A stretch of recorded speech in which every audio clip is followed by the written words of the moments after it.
Hey guys, here's my trade recap for today, November 19, Monday. Short trading week due to the Thanksgiving holiday, and so I was watching a couple stocks today.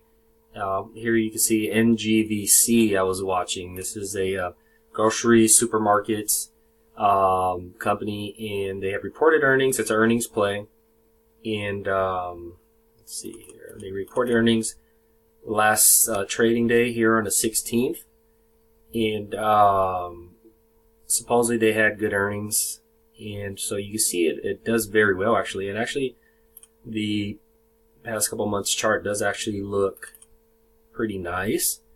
And so usually I avoid these. I shorted NGVC, and I usually would avoid it with a chart looking this strong, I guess you can call it. So the reason why I had it on my watch list, typically I would like a stock that's distressed looking, and then maybe perhaps a couple of days before it's climbing before earnings, and my anticipation is that it got overextended. However, you see it actually coming down. In a sense, it's just consolidating, but it's technically coming down. And I usually look for it. For example, in this pattern, it's going up, gaps up, and shoots up, and then short possibly the next day or maybe the same day.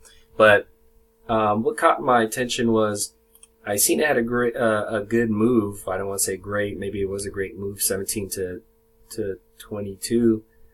And so I started looking around and was looking at their float. Their float is 8 million, and that's pretty tiny, kind of tiny float. And so you want to be aware of those always. And in this case, I also then noticed after that the short float, and whenever you read the short float, you've got to know that these may not be the most accurate or always accurate, just to get an idea. But what I had seen was 35%, a little bit above 35% of 8 million. So I started thinking, or usually I would think, is this push is a short squeeze, which doesn't have anything to do with fundamentals. And so and you don't ever know if that's the case. So it's just all anticipating that it is that. So my idea was look for a push in the morning, and I want to push. Normally I want to gap down, push up to these here. So it to me would still look weak. In this case, it did gap down. However, it broke the highs, and you always want to be careful for that, breaking prayer days highs. And being short, you never know how far it's going to go. But you can see here on my daily chart, I put this top here, most recent top.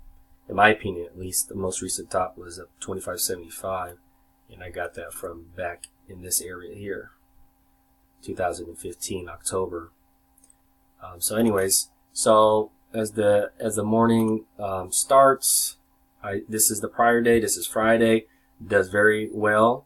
And actually, I think I had it at 1 minute when I was looking at it, and nothing really pre-market. And so, but it pushes up, and if it gaps down, I don't want to see it curving and curling. Maybe a cup formation. I'm looking for a straight rush in the morning, and so I usually want to wait. And I got impatient, and usually want to wait till around 10 to 11 to initiate a position. So I got in here at 23.51. It looks like it was coming down. It actually came down immediately. Not bad immediately. And I said to just stay patient. And then I started thinking, oh man, maybe I should have took that profit. And so I let it do its thing. And then I drew this line here, seeing this peaked out. And that was actually, in hindsight, was a good place to add. And so I didn't add. It went a little higher than I was thinking. Even though I drew these lines here at 25.75, I think it would come up here, but it pulls back hard. So you start to not worry so much when it pulls back that hard. So it does its thing. I just stayed in the position as long as I could. So I ended up coming down here at 21.16, I think it was. So that was that trade. But while I was in this trade, when I opened this trade, I opened up another position in Tesla. And so Tesla, I shorted this as well today. Again, another stock that you really got to be careful of shorting. It's very volatile. And so I noticed that in the past couple of days, it's just been all green. Let's see if I can open this up better. So it's just all green. One red day, green, green, green. All these days, just been positive, positive, positive. And then these are all greens days. And today, I was anticipating a short. Didn't know that it would work out. But what I noticed here is all these green days. Let's see if I can get in there. Sorry, guys. Okay, so at least up to the 13th here of November, it shoots up and finishes off. But the rest of these days, starting 14th, you see a gap up, pull back, round up to the closing. Same thing here. Pull back down, round up to the closing, closing at the top. Same thing here. Pull back, round up.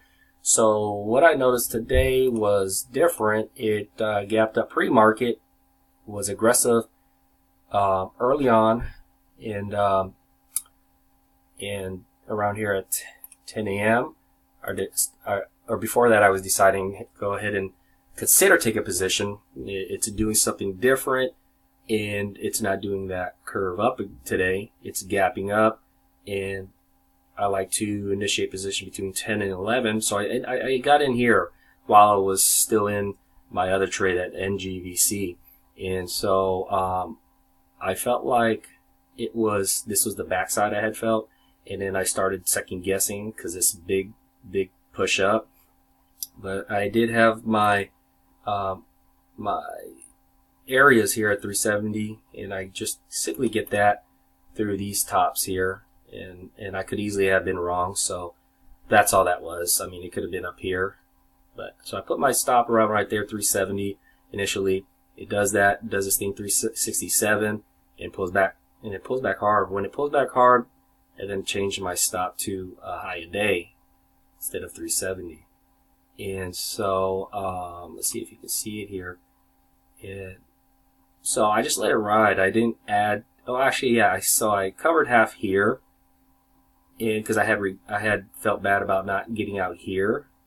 So I got out. I was fortunate enough to get out here. I guess it rejected the VWAP, but it could easily go past VWAP. VWAP won't stop this thing if it wants to keep going. And so I half here, 357 or 356 something.